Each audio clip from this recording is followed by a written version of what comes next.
Sasha Samsudean was a beautiful young woman who was taken from this world far too soon when she was brutally attacked in her apartment in October of 2015. Worse yet, she was murdered by someone who swore to protect her. Sasha Samsudean returned to her apartment complex after a long night out. She was drunk and confused. In her altered state, she was unable to fend off her attacker, leaving her vulnerable to someone she'd previously trusted with her life. The attack began and ended in under an hour, but the pain and heartache that was caused by this monster will last for years. Who is Sasha Samsudean? Sasha Samsudean was a loving young woman who was born in New York. From a young age, she always aspired to help others. Her parents described her as one of the most caring people they'd ever known, and as she grew up, that kindness and loving curiosity did not fade. Though she may have been born in New York, Sasha often claimed Florida as her home state, as she didn't live in New York for too terribly long before her family moved to Orlando when she was quite young. Sasha loved all the things that Orlando had to offer and set up her home base here after graduating from the University of Florida. I couldn't seem to pin down what she majored in while attending college, but after she graduated, she quickly got to work on what she expected to be a career path that she'd follow for the rest of her life. Dedicated to helping others, Sasha made the decision to begin working in the realty industry, helping people find apartments in the Orlando area. She didn't end up becoming a full-fledged realtor though. Instead, she felt that her skills made her better suited to work behind the scenes, often helping out with her partner's social media pages online and directing potential clients to the people who'd be able to help them most. In fact, much of the work that Sasha conducted wasn't even paid. She did a lot of it for free, helping out the Orlando-based charity, Apartment Association of Greater Orlando. Sasha considered herself to be the Cupid of apartment hunting, helping people find the perfect location for their lives to take place, or referring them to someone who could make their dreams a reality. She also contributed to 407apartments.com as well as an education firm known as Pearson. Sasha truly was an all-around great person who wanted nothing more than to make the people around her as happy as possible. Unfortunately, while Sasha spent her days and nights helping those around her, there was no one around to help her when she needed it most. Uptown Place condominiums in 2015, Sasha had moved to her permanent home, located in the Uptown Place condominiums. These condos were truly exceptional. I'll admit, I haven't seen many condos or apartments in my life. I'm not interested in living quite so close to other people, but Sasha's condos were absolutely incredible. The building appears to have been a 5-story complex with a 6th-floor balcony that would overlook the common area that was decorated with giant palm trees and a stunning swimming pool that was free to use for all the residents here. This place was built like something out of a fairy tale storybook. To top this off, the building was outfitted with state-of-the-art security systems on every floor, every window, and every doorway. This place was locked down like Fort Knox, being covered in 247 surveillance cameras. The building even had its own security team who monitored the complex all hours of the day, with each door also having a unique key code that could only be accessed by authorized personnel, or a sponsorship. But even the most advanced security systems have their flaws. I've personally been the victim of theft more than once in my life after my information was stolen by online hackers. Several of my family members have been in the same boat, but things don't have to be this way. For today's video, I teamed up with Aura, an industry leader in cybersecurity. Americans lose more than $56 billion per year to identity theft, and someone becomes a victim of identity theft every 14 seconds, with more than 33% of Americans having their identity stolen at some point in their lives, and if you're active on social media, you're at least 30% more likely to have your identity stolen. With Aura, you can put a stop to this, or at the very least, catch the thieves the moment they begin their crimes.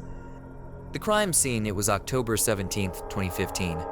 Sasha had been spending the evening out with her group of friends, as she often did on the weekends. On this particular weekend, the group had been drinking at an Orlando bar known as the Attic nightclub. At some point during the evening, Sasha had made plans with one of her friends, Anthony Roper, to meet up the following morning for breakfast.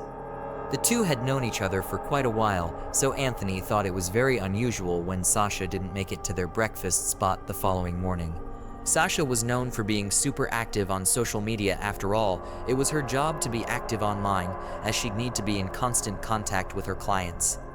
But since the evening of the 17th, her online accounts had been whisper silent, and no one was able to get in touch with her. In fact, several of her friends mentioned unseen texts, calls, and instant messages with Sasha that day. It was later that day that Anthony and a couple of friends decided that they needed to go to Sasha's apartment and make sure she was okay. After all, they'd been out quite late the evening before, so they were worried she might have gotten sick somehow and wasn't able to get to her phone. When they arrived at her condo, things got even worse. As they passed by Sasha's car, they noticed that a gift had been left in the passenger seat. Sasha had mentioned this gift the day before and talked about how she needed to drop it off at a baby shower that day. By the time the friends arrived, the baby shower had already come and gone, but for some strange reason, Sasha never attended the shower. The friends made their way into the condo and proceeded to head towards Sasha's apartment. They knocked on her door, but she never answered. After trying a few more times and still getting no response, Anthony decided it was time to call the police. Police officers arrived a short while later and made their way into Sasha's apartment. As soon as they stepped through the door, the officers were choked by an incredibly strong bleach odor. Luckily, her friends were not permitted to enter the apartment because moments later, the officers encountered a chilling crime scene. The murder when officers found Sasha, she was lying on her bed, wrapped in a blanket and partially clothed. Her shirt had been ripped open and her pants were missing. At this point, it was clear to officers what had taken place here. The crimes that had occurred in the condo were very straightforward, but there was one thing that just didn't make sense. Sasha's apartment had been locked when the police arrived, and there was no sign of forced entry. Even the windows had been locked, and there was no evidence that anyone had been in the apartment aside from Sasha. That is until the investigators made their way to the restroom. When they entered the restroom, they noticed that the toilet seat had been lifted, something that was very strange, considering Sasha lived there alone. They also noticed large shoe prints on the floor, prints that were much larger than any shoes Sasha could have worn. By this point, officers realized what had taken place. Somehow, a male had gotten into Sasha's condo that day, taken advantage of her, murdered her, then attempted to clean the crime scene with bleach, as was evidenced by the nauseating odor that remained in the condo. Fortunately for police, the suspect did a terrible job cleaning things up and left behind mountains of evidence for them to collect. For starters, the criminal had lifted the bathroom toilet seat and left behind fingerprints under the lid. The shoe prints were also documented and taken as evidence. Sasha's body was soon taken to the coroner's office for a forensic analysis, with the coroner being able to find trace amounts of male DNA all over her body. The investigation also proved that Sasha had been severely beaten and was ultimately strangled before the criminal left the apartment.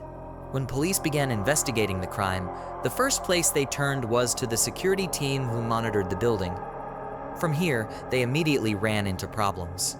The security footage from that night wasn't readily available, so they weren't able to review who had last been seen with Sasha. They were able to find out which security guard had been on duty that night, but he wasn't much help with the investigation. They questioned Stephen Duxbury, who'd been tasked with monitoring everyone entering and exiting the building. Stephen reported that he hadn't seen anything unusual that night, nor did he allow anyone in or out that evening without an ID, except for Sasha. Police were able to backtrack Sasha's steps that evening and realized that she'd been picked up by two young women late that night or early that morning. The two women had been riding in an Uber when they passed by Sasha as she was walking down the street, clearly drunk and in need of some help. They asked Sasha if she wanted a ride, and they more or less wouldn't take no for an answer. Sasha got into the car with them, and they rode with her to her condo, letting her out at the entrance when they noticed that a security guard had been stationed by the door. They assumed the guard would take care of her and left immediately after. The only problem was that the guard had strict orders from his boss: no one enters or exits the building without an ID or a key card. Sasha had lost both of these that night and was left helpless outside of her apartment. While it seems that the guard likely recognized Sasha, he had to follow orders, meaning Sasha was locked out of the building. Luckily for her, she managed to get a quick break later that night when a man entered the building with his key card and Sasha snuck in behind him. When police began digging deeper into her murder, they initially suspected that the man who she snuck in with that evening may have had something to do with her death. They were able to quickly rule the man out after he provided his DNA to investigators. He revealed that Sasha was incredibly drunk that night, but he didn't think she'd have any trouble getting home, so he didn't pay her much mind. But from here, police began to uncover some chilling details about the night of the murder. One of Sasha's upstairs neighbors reported seeing Sasha that evening. The neighbor said that they noticed Sasha was being followed by the on-duty security guard.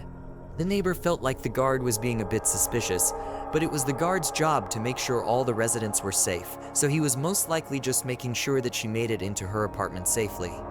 When the guard, Stephen Duxbury, spoke with police later on, he admitted that he'd seen Sasha inside the building that night, but last had contact with her when he noticed her fumbling with her door code outside of her condo's entrance. But investigators soon learned that there was far more to this story than they could have imagined. The security footage after a few days passed, police managed to gain access to the security footage from the evening of the crime. The footage clearly showed that the story Stephen had shared with police had been false. The footage from 1:46 a.m. shows Sasha spending her last few moments wandering around the exterior floors of the condo complex. For more than 40 minutes, Stephen followed Sasha around the building, and at times walked directly beside her. Now, just to be clear, if Stephen had been worried about Sasha, then this wouldn't have been unusual behavior. If he was truly a good security guard, he would have followed her around to make sure she made it home safely, or that she didn't get into trouble while roaming around the building, which she was free to do. However, Stephen used his position as a security guard to take advantage of Sasha, following her around until he found the perfect moment to strike, like a hidden snake in a garden. The only problem with the security footage that officers had reviewed is that the main common area hallways are not covered by CCTV. This was done to help protect the privacy of residents, and Stephen knew this. He knew that, whatever he did, it needed to be done in the hallways of the building.